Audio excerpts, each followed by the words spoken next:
देहरादून में धामी सरकार के 4 साल पूरे। धामी सरकार के 4 साल बेमिसाल। यूसीसी दंगारोही जैसे कई बड़े फैसले लिए गए। सीएम पुष्कर सिंह धामी के 4 साल हुए पूरे।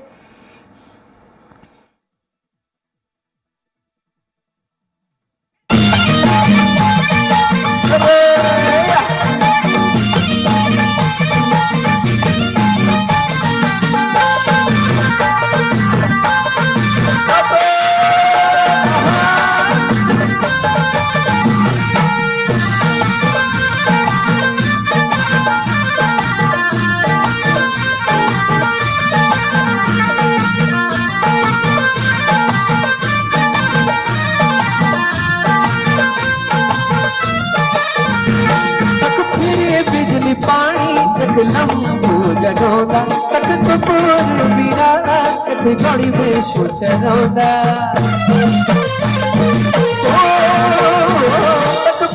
बिजली पानी कथ लंबू जगौदा कथ कपूर बिराला कथ गड़ी में सोच रौदा तू मनी प्लांट वाली मेरा चौकना रंगी दारी मैं थारा को पानी वालू तू बिस्मिल्लाह वाली पहाड़ों तुझे बासी उछली राण वाली मैं थारा को पानी वालू तू बिस्मिल्लाह वाली।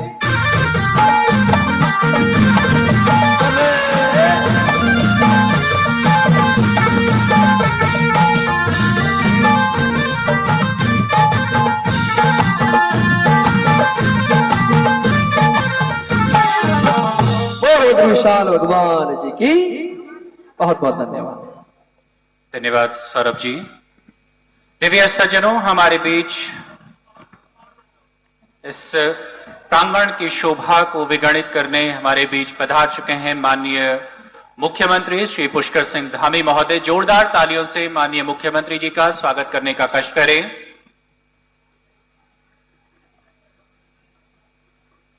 मंच के ठीक दाहिने माननीय मुख्यमंत्री जी का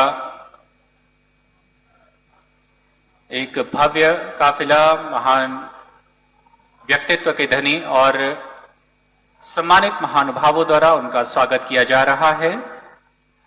मंच के दाहिने विभिन्न स्टॉल लगे हुए हैं जिसमें जिला मिशन प्रबंधक NRLM, इसके पश्चात जिला योजना प्रबंधक रीप, मुख्य कृषि अधिकारी देहरादून, जिला उद्योग, स्वास्थ्य विभाग के अंतर्गत किशोरी स्वास्थ्य, सामान्य चिकित्सा एवं स्वास्थ्य परीक्षण, दिव्यांग शिविर, रक्तदान शिविर, आयुष्मान कार्ड, महिला एवं बाल विकास विभाग, समाज कल्याण सहायक उपकरण वितरण के स्टॉल लगे हुए हैं। साथ ही नगर निगम, उद्यान विभाग, विकास विभाग, वन, पशु चिकित्सा, डेयरी, मत्स्य, सहकारिता, श्रम, उरेडा, जिला पूर्ति, राजस्व एवं आधार केंद्र के स्टॉल लगे हुए हैं। और सज्जनों, मंच के ठीक सामने सूचना विभाग का स्टॉल लगा हुआ है। यह 4 साल बेमिसाल रहे हैं। हिमालय की पावन गोद में अवस्थित उत्तराखंड केवल प्राकृतिक सौंदर्य का प्रतीक ही नहीं बल्कि एक सशक्त कहानी भी बन रहा है सतत विकास की। पिछले 4 वर्षों के अवलोकन करें तो यह स्पष्ट रूप से दृष्टिगोचर होता है कि राज्य ने सीमित संसाधनों के बावजूद प्रगति के ऐसे आयाम स्थापित किए गए हैं जो संकेत करते हैं उज्जवल भविष्य की ओर। वित्तीय प्रबंधन की दृष्टि से उत्तराखंड ने एक संतुलित और अनुशासित नीति का परिचय दिया है। बजट के आकार में निरंतर वृद्धि केवल संख्यात्मक विस्तार ही नहीं बल्कि राज्य की आर्थिक क्षमता और दूरदर्शी सोच का प्रतीक है। राजस्व अधिशेष की स्थिति और नियंत्रित राजकोषीय घाटा यह दर्शाते हैं सरकार ने विकास और वित्तीय स्थिरता के मध्य एक संतुलित सेतु तैयार किया है। यदि विकास की इस यात्रा के सबसे उज्जवल पक्ष देखे जाए तो वह है बुनियादी ढांचे का सुदृढ़ीकरण। वहीं देहरादून में धामी सरकार के 4 साल पूरे हो गए हैं। धामी सरकार के 4 साल बेमिसाल यूसीसी, दंगारोधी जैसे कई बड़े फैसले। स्थान मिला। पहली बार राज्य में राष्ट्रीय खेलों का भव्य आयोजन हुआ। भाइयों बहनों, इस खेलों के आयोजन ने हमारी खेल प्रतिभाओं को भी आगे बढ़ने का अवसर दिया। जहां 107 पदक जीतकर प्रदेश का गौरव बढ़ाने का काम हमारे खिलाड़ियों ने किया, वहीं अंक तालिका में भी हम 7वें स्थान पर आए, जहां कभी हमारा स्थान 25 से भी अधिक होता था। पहली बार वर्ष भर पर्यटन को बढ़ावा देने के लिए शीतकालीन यात्रा प्रारंभ की गई। इससे स्थानीय अर्थव्यवस्था को नई ऊर्जा मिली है। इतना ही नहीं, पहली बार उत्तराखंड में ग्लोबल समिट का आयोजन हुआ, जिसमें 3,76,000 करोड़ रुपए का एमओयू हुआ और 1 लाख करोड़ से अधिक की ग्राउंडिंग पर अभी तक काम हो चुका है। भाइयों बहनों, जो अनवरत रूप से आगे बढ़ रहा है, इसी का परिणाम है। इसके साथ साथ डबल इंजन सरकार के बीते 4 सालों में हमारे राज्य की आर्थिकी में 1.5 गुना से भी ज्यादा की वृद्धि हुई है। बीते 1 वर्ष में राज्य की जीएसडीपी में 7.23% की बढ़ोतरी हुई है। बीते 4 वर्षों में हमारे राज्य की प्रति व्यक्ति आय में 41% की वृद्धि हुई है। बीते 4 वर्षों में राज्य का बजट का आकार 60,000 करोड़ रुपए से बढ़कर 1 लाख करोड़ रुपए से अधिक हो गया। बीते 4 वर्षों में राज्य में 20,000 नए उद्योग स्थापित हुए हैं। बीते 4 वर्षों में राज्य में स्टार्टअप की संख्या 700 से बढ़कर 1700 हो गई है। आज राज्य में हेलीपोर्ट्स की संख्या 2 से बढ़कर 12 हो गई है। वहीं हेलीपैड की संख्या 60 से बढ़कर 118 हो गई है। बीते 4 वर्षों में राज्य में बिजली उत्पादन 3 गुना से अधिक बढ़ा है। बीते 4 वर्षों में 2,65,000 से अधिक हमारी मातृशक्ति, हमारी बहनें, हमारी माताएं लखपति दीदी बनी है। बीते 4 वर्षों में होटलों की संख्या में भी 25% की बढ़ोतरी हुई है। वहीं नए होम स्टे की संख्या में 50% से अधिक की वृद्धि हुई है। आज डबल इंजन सरकार के कारण राज्य की दोगुनी रफ्तार से राज्य आज प्रगति कर रहा है। इसी का परिणाम है कि आज हमारे राज्य में रिवर्स पलायन 44% की बढ़ोतरी दर्ज की गई है। इन्हीं सब कार्यों का परिणाम है कि नीति आयोग भारत सरकार के इंडेक्स में 2023-24 सतत विकास के लक्ष्यों को प्राप्त करने में उत्तराखंड ने पूरे देश में पहला स्थान प्राप्त किया है। साथ ही भारत सरकार द्वारा सार्वजनिक वित्तीय प्रदर्शन सूचकांक में 23-24 में विशेष राज्यों की श्रेणी में भी दूसरा स्थान प्राप्त हुआ है। इसके अलावा ईज ऑफ डूइंग बिजनेस में उत्तराखंड को अचीवर्स स्टार्टअप रैंकिंग में लीडर्स की श्रेणी प्राप्त हुई है। और नीति आयोग द्वारा जारी इंडिया इनोवेशन इंडेक्स रिपोर्ट में हिमालय राज्यों की श्रेणी में भी हमको पूरे देश में दूसरा स्थान प्राप्त हुआ है। बीते 4 वर्षों में लगातार देश में मोस्ट फिल्म फ्रेंडली स्टेट होने का गौरव भी हमारे राज्य को प्राप्त हो रहा है। आज उत्तराखंड किसानों की आय दुगना करने में भी, मत्स्य विकास के क्षेत्र में भी देश का अग्रणी राज्य बना है। आज हम युवाओं को रोजगार के अवसर उपलब्ध कराने में भी देश के अग्रणी राज्य बनकर उभरे हैं। हम वर्ष 2024 में नीति आयोग द्वारा जारी एक्सपोर्ट प्रिपेयर्डनेस इंडेक्स में भी देश के अग्रणी राज्यों में शामिल हुए हैं। हमें पर्यटन, एविएशन और खेल विकास के क्षेत्रों में भी best for promotion of aviation ecosystem तथा बेस्ट विलेज, बेस्ट डिस्ट्रिक्ट जैसे राष्ट्रीय सम्मान प्राप्त हुए हैं। आज उत्तराखंड को national logistic index, state startup ecosystem, state energy and green index जैसे कई राष्ट्रीय सूचकांकों में भी विभिन्न पुरस्कार प्राप्त हुए हैं। हमें खनन क्षेत्रों में सुधार के लिए केंद्र सरकार द्वारा जारी राज्य खनन तत्परता सूचकांक में देश भर में दूसरा स्थान प्राप्त हुआ है। साथ ही इसके लिए भारत सरकार ने हमारे राज्य को 200 करोड़ रुपए का प्रोत्साहन पुरस्कार भी दिया है। आप सभी भली भांति जानते हैं, एक समय कांग्रेस के कार्यकाल में किस प्रकार से राज्य के अंदर खनन माफिया बेरोक टोक हमारे प्राकृतिक संसाधनों से खिलवाड़ किया करते थे। इनके काले कारनामे स्टिंग ऑपरेशन के माध्यम से पूरे देश ने देखा कि किस प्रकार हमारे राज्य के संसाधनों की खुलेआम बंदरबाट की जाती थी। वैसे कांग्रेस के समय में कैसे उस समय में शराब के लाइसेंस देने के नाम पर भ्रष्टाचार का खुला खेल चलता था और पूरे तंत्र को अपने स्वार्थ के लिए इस्तेमाल किया जाता था और इन क्षेत्रों से प्राप्त होने वाले राजस्व को भी ये कैसे डकार दिया करते थे। भाइयों बहनों, आज हमारी सरकार द्वारा सख्त और पारदर्शी निर्णयों का परिणाम है कि आबकारी और खनन जैसे विभागों से भी राज्य को पहले की तुलना में कई गुना अधिक राजस्व प्राप्त हो रहा है। भाइयों बहनों, हमारी सरकार देहरादून को एक आधुनिक और विकसित शहर बनाने के लिए पूरी प्रतिबद्धता के साथ निरंतर कार्य कर रही है। आज देहरादून का समग्र विकास सुनिश्चित करने के लिए लगभग 1400 करोड़ रुपए की लागत की विभिन्न परियोजनाओं के माध्यम से कार्य किया जा रहा है। आज के इस ऐतिहासिक अवसर पर हम देहरादून जनपद के समग्र विकास के लिए आज समर्पित 401 करोड़ रुपए से अधिक की 74 विकास परियोजनाओं का आज यहां पर लोकार्पण और शिलान्यास भी किया गया है, जिसके अंतर्गत लगभग 170 करोड़ रुपए की लागत से निर्मित sewerage treatment plant, sewerage line के कार्यों का लोकार्पण भी किया गया है। इसके अलावा सेलाकुई में 27.5 करोड़ रुपए की लागत से निर्मित मानसिक स्वास्थ्य संस्थान में 100 बेड के चिकित्सालय का भी लोकार्पण भी किया गया है। साथ ही आज हमने स्वयं सहायता समूह द्वारा संचालित की जाने वाली ऑटोमेटेड पार्किंग का शुभारंभ भी किया है। ई शटल सेवा और साधुराम इंटर कॉलेज में इंटेंसिव केयर यूनिट की भी शुरुआत की है।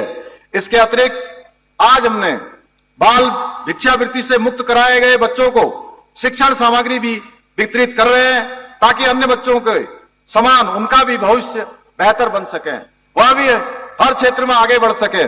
इतना ही नहीं, आज सड़क, शिक्षा, पेयजल, सिंचाई सहित विभिन्न क्षेत्रों से जुड़ी अन्य विकास योजनाओं का लोकार्पण और शिलान्यास भी किया गया है। मुझे पूरा विश्वास है कि ये सभी परियोजनाएं न केवल देहरादून को देश के अग्रणी और आदर्श शहरों की श्रेणी में स्थापित करने में सहायक होंगी, बल्कि क्षेत्र के नागरिकों के जीवन स्तर को और बेहतर बनाने में अपनी महत्वपूर्ण भूमिका निभाएंगी। भाइयों बहनों, विकास कार्यों की लिस्ट इतनी लंबी है कि सभी के नाम ले पाना संभव नहीं है, लेकिन ऐसा नहीं है कि विकास के कार्य केवल देहरादून में ही हुए हैं। पूरे राज्य के अंदर समेकित रूप से विकास हुआ है। आज आप राज्य के किसी भी क्षेत्र में जाएंगे तो सभी जगह इस प्रकार व्यापक स्तर पर विकास के कार्य कराए जा रहे हैं। आप लोगों को पूर्ववर्ती सरकारों का समय भी भली भांति याद होगा, जो केवल घोषणाएं उस समय में होती थी, घोषणाएं कभी पूरी नहीं होती थी, पर धरातल पर कोई काम नहीं किया जाता था। कांग्रेस के समय में एक ऐसे प्रधानमंत्री जी ने स्वयं स्वीकार किया था कि हम 1 रुपया दिल्ली से भेजते हैं, लेकिन लोगों तक पहुंचते पहुंचते वो 15 पैसा बच जाता है, क्योंकि 85% कांग्रेस के समय के दलाल और बिचौलिए उस पैसे को खा जाया करते थे। परंतु आज आदरणीय प्रधानमंत्री श्री नरेंद्र मोदी जी के नेतृत्व में एक नया कार्य व्यवहार, नई कार्य संस्कृति के युग का सूत्रपात होने से शासन व्यवस्था से दलालों और बिचौलियों का सफाया करने का काम किया गया है। भाइयों बहनों, आज हम किसी भी काम को शुरू करते हैं, यानी कि जिन योजनाओं का शिलान्यास करते हैं, निश्चित रूप से उन योजनाओं को पूरा करते हैं। उन योजनाओं को संकल्पित होकर उन योजनाओं का लोकार्पण भी हमारी ही सरकार के द्वारा किया जाता है। इतना ही नहीं, हम जनता के बीच जब जाते हैं, जब भी जाते हैं ऐसे अवसरों पर, तो हम उन्हें ईमानदारी से अपना रिपोर्ट कार्ड भी प्रस्तुत करते हैं कि हमने इन सालों में क्या किया है, कौन सा काम पूरा हुआ है, कौन सा काम प्रगति पर है, कौन सा काम भविष्य में होने वाला है और क्या हमारे संकल्प हैं। क्योंकि हम कांग्रेस की तरह सत्ता को अपनी बपौती नहीं बल्कि जनसेवा का माध्यम मानते हैं। भाइयों बहनों, आपको याद होगा पहले हमारे प्रदेश में नकल और पेपर लीक के कारण कितने ही हमारे गरीब माता पिता के और प्रतिभावान बेटे बेटियों के सपने चकनाचूर हो जाते थे। युवाओं के भविष्य के साथ खिलवाड़ करने वालों पर अंकुश लगाने के लिए हमने प्रदेश में सख्त नकल विरोधी कानून लागू किया, जिसकी पूरे देश के अंदर सभी जगह प्रशंसा हुई, जिसका परिणाम है कि पिछले 4 वर्षों में 30,000 से अधिक युवाओं को, नौजवानों को सरकारी नौकरियां प्राप्त हुई हैं। अगर उसकी हम तुलना करेंगे तो पिछली सरकारों के तुलना में 4 गुना से भी अधिक हैं। यही नहीं, 100 से अधिक नकल माफिया आज जेल की हवा खा रहे हैं। भाइयों बहनों, कांग्रेस के लोगों को बीते 4 वर्षों में हमारी सरकार के खिलाफ कोई ठोस मुद्दा नहीं मिला, इसलिए वो जानबूझकर कभी अफवाहें फैलाते हैं, कभी भ्रम फैलाते हैं, कभी तथ्यों को तोड़ मोड़ कर जनता को गुमराह करने का प्रयास करते हैं। आप लोगों को भली भांति याद होगा कैसे कांग्रेस के समय में पूरा प्रदेश भ्रष्टाचार की जद में हुआ करता था। उस समय का आप सबको मैं स्मरण कराऊं, उस समय का याद होगा आपको, पटवारी भर्ती घोटाला, दरोगा भर्ती घोटाला, छात्रवृत्ति घोटाला, NH 74 का घोटाला, डेनिस घोटाला और केदारनाथ में किस तरह से राहत सामग्री का घोटाला जब 2013 में आपदा आई थी, या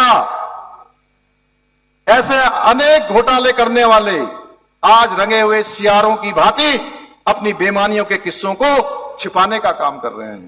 कांग्रेस के समय में जब भ्रष्टाचारियों को पकड़ने की बात आती थी तो केवल छोटे कर्मचारियों को बलि का बकरा बना दिया जाता था, पकड़कर खाना पूर्ति कर दी जाती थी और ऊपर बैठे हुए बड़ी बड़ी मछलियां और बड़े बड़े मगरमच्छों पर कोई कार्रवाई करने की हिम्मत नहीं होती थी। लेकिन हमारी सरकार ने एक नई शुरुआत की है। अब कोई छोटी मछली हो या कोई बड़ी मछली हो या भ्रष्टाचारी रूपी कोई बड़ा मगरमच्छ हो, अगर अपने कार्यों पर कोताही बरतेगा, भ्रष्टाचार करेगा, अपने कार्यों का ठीक प्रकार से निर्वहन नहीं करेगा, तो बड़े बड़े मगरमच्छों को भी उस कार्रवाई में लाकर जेल डालने का काम हमारी सरकार ने किया है। किसी को कोई बख्शा नहीं जाएगा। भाइयों बहनों, हमने देवभूमि के देवत्व की रक्षा के लिए, अपने सांस्कृतिक मूल्यों और डेमोग्राफी को सुरक्षित रखने के लिए हम पूरी तरह से संकल्पित हैं, क्योंकि हमने संकल्प लिया है कि हम अपने आने वाली पीढ़ियों को असुरक्षित उत्तराखंड नहीं देंगे, उनका भविष्य अंधकार में नहीं होने देंगे, उनको हम सुरक्षित उत्तराखंड देंगे। इसलिए हमने एक और जहां प्रदेश में सख्त धर्मांतरण रोधी कानून लागू किया है, दंगा रोकने के लिए दंगा रोधी कानून लागू किया है, वहीं लैंड जिहाद, लव जिहाद और थूक जिहाद के जैसे मुल्लावादी कट्टरपंथियों के खिलाफ भी हमने कड़ी कार्रवाई सुनिश्चित की है। परंतु ये वही कांग्रेस के लोग हैं जिन्हें उत्तराखंड की संस्कृति और यहां की परंपराओं से कोई सरोकार नहीं है। इनको हमारे द्वारा लैंड जिहाद पर जब कार्रवाई की जाती है तो उससे भी इनको दिक्कत होती है। भाइयों बहनों, लैंड जिहाद करने वाले इनको अच्छे लगते हैं। कांग्रेस ने हमारी देवभूमि की डेमोग्राफी को बिगाड़ने के लिए ऐसे ऐसे विशेष स्थानों पर ऐसे समुदाय विशेष के लोगों को बसाने का काम किया है जहां कभी उस समुदाय के लोगों का कोई अस्तित्व तक नहीं था। आज जब हम ऐसे स्थानों पर कार्रवाई करते हैं जहां हरा कपड़ा डाला है, नीला कपड़ा डाला है, पीला कपड़ा डाला है और हम कार्रवाई कर रहे हैं, तो इसमें भी इनको परेशानी हो रही है। उनका कहना है कि उनका भी उतना ही अधिकार है जितना आप लोगों का है।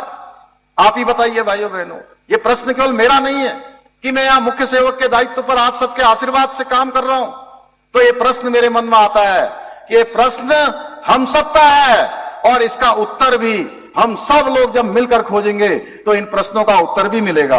आप बताइए, हमारी देवभूमि को दूषित करने का जो लोग काम कर रहे हैं, क्या हमको उन पर कार्रवाई करनी चाहिए कि नहीं करनी चाहिए? नहीं, जोर से बताइए आप लोग। तो कार्रवाई करें ना, अभी जोर से बोलिए। हमारी सरकार ने राज्य में जो सुनियोजित रूप से लैंड जिहाद हो रहा था उसके खिलाफ सख्त कार्रवाई करते हुए 12,000 एकड़ से अधिक भूमि इन लैंड जिहादियों के कब्जों से मुक्त कराने का काम भी हमने किया है। लेकिन जिनके आंखों पर वोट बैंक की पट्टी पड़ी हो उनको लैंड जिहाद कहीं नजर नहीं आता। पर मैं आपको आश्वस्त करना चाहता हूं कि हमारे रहते हुए देवभूमि की पवित्र भूमि पर किसी भी जिहाद करने वाले को, किसी भी जिहादी को यहां पनपने नहीं दिया जाएगा। भाइयों बहनों, जब हमने प्रदेश में समान नागरिक संहिता का कानून लागू किया और सभी धर्मों के लिए एक समान व्यवस्था लागू की, तो पूरे देश में यूसीसी को लेकर, समान नागरिक संहिता को लेकर राष्ट्रवादी लोगों ने हमारे इस ऐतिहासिक निर्णय को खूब सराहा, खूब हमारी प्रशंसा की, खूब हमारा प्रोत्साहन किया।